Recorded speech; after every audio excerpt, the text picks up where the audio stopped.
আসসালামু আলাইকুম কৃষক বন্ধুরা, পাট চাষ করতে গিয়ে সবচেয়ে বড় দুশ্চিন্তার নাম কি জানেন? পোকামাকড় আক্রমণ।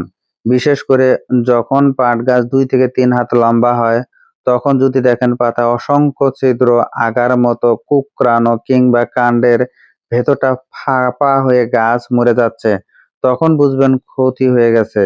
এই ক্ষতি থেকে বাঁচতে বাজারে অনেক কীটনাশক আছে, কিন্তু আজ আমরা কথা বলবো একটি ট্রাস্টেড এবং সাশ্রয়ী কীটনাশক নিয়ে, সান্টা 50 WP।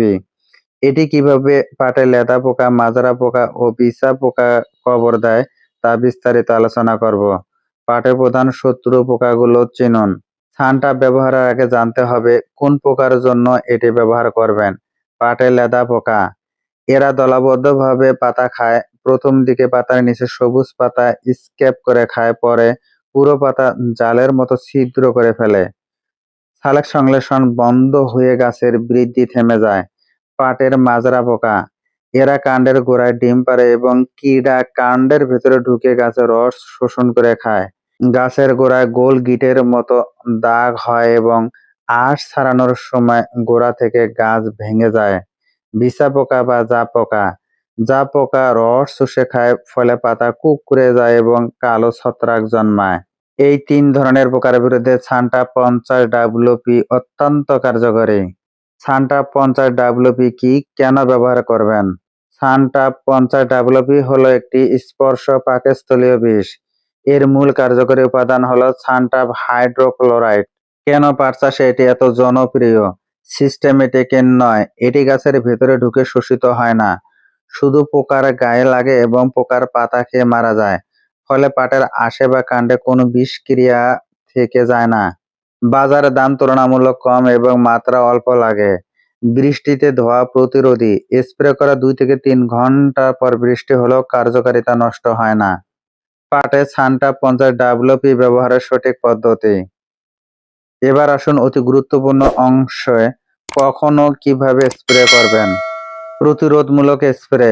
সময়: বীজ বপন 25 থেকে 30 দিন পর, যখন গাছ 1 ফুট লম্বা হয়, এই সময় লেদা পোকার আক্রমণ শুরু হয়। মাত্রা: প্রতি বিঘা 33 শতাংশে 200 গ্রাম সান্টা 50 WP মিশিয়ে স্প্রে করতে হবে।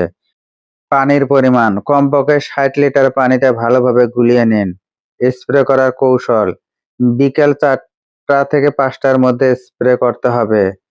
তীব্র রোদে স্প্রে করবেন না। আক্রমণ দেখা গেলে, যদি ইতিমধ্যে পাতায় ছিদ্র দেখেন বা গোড়ায় গিঁট দেখেন, সেক্ষেত্রে এই মাত্রায় স্প্রে করবেন। মাত্রা: প্রতি বিঘা 250 গ্রাম 60 লিটার পানিতে মিশ্রণ করে স্প্রে করতে হবে। প্রথমে একটি ছোট পাত্রে অল্প পানি পাউডার ভালোভাবে মিশিয়ে পেস্ট তৈরি করুন। তারপর সেই পেস্ট স্প্রে ট্যাঙ্কের পানিতে ঢেলে দিন। এতে পাউডার পানিতে সমানভাবে মিশবে। জাপ পোকার জন্য, জাপ পোকার আক্রমণ বেশি হলে সানটাপের পরিবর্তে ইমিডাক্লোপ্রিড গ্রুপের কীটনাশক ভালো। তবে সানটাপ দিলে প্রতি 10 লিটার পানিতে 35 গ্রাম মিশিয়ে স্প্রে করুন। এই কীটনাশক ডিম নষ্ট করায়, তাই প্রথম স্প্রে 10 থেকে 12 দিন পর দ্বিতীয় আবার আরেকটি স্প্রে আবশ্যক। সানটাপ স্প্রে করা 2 থেকে 4 ঘন্টার মধ্যে পোকা খাওয়া বন্ধ করে দেয় এবং 24 থেকে 48 ঘন্টার মধ্যে সম্পূর্ণরূপে পোকা মারা যায়। মাজরা পোকার আক্রমণ রোধ হওয়া: পাট গাছের উচ্চতা সমান থাকে এবং গাছ ভেঙে যাওয়ার হার 80 থেকে 90% কমে যায়। আঁশের মান উন্নত, গাছে দাগ পড়ে না, তাই সোনালী রঙের পরিষ্কার আঁশ পাওয়া যায়। বাজারের দাম মন প্রতি 100 থেকে 200 টাকা বেশি পাওয়া যায়। এটি মাছের জন্য অত্যন্ত বিষাক্ত। স্প্রে করার পর মেশিন বা বোতলের পানি যেন কখনো পুকুর বা ডোবায় না ফেলে। স্প্রে করার সময় মাস্ক ও গ্লাভস ব্যবহার করবেন। স্প্রে করা জমির ঘাস কমপক্ষে 7 দিন গরু ছাগলে যেন খেতে না পারে। মনে রাখবেন, সানটাপ মূলত কার্টাপ গ্রুপের কীটনাশক। একই জমিতে বারবার একই গ্রুপের ওষুধ ব্যবহার করবেন না। এতে পোকা প্রতিরোধী ক্ষমতা রেজিস্ট্যান্স তৈরি হয়। পরবর্তী মৌসুমে অবশ্যই সাইপারমেথ্রিন বা ইমামেকটিন বেনজয়েন্ট গ্রুপের কীটনাশক পরিবর্তন করে ব্যবহার করবেন। আজ তাহলে এই পর্যন্তই। পাট চাষে নতুন টিপস পেতে আমাদের চ্যানেলটি সাবস্ক্রাইব করে পাশে বেল আইকনটি চাপ দিতে ভুলবেন না। ভালো থাকুন, সুস্থ থাকুন। আল্লাহ হাফেজ।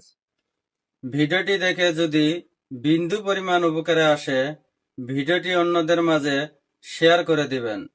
ধন্যবাদ।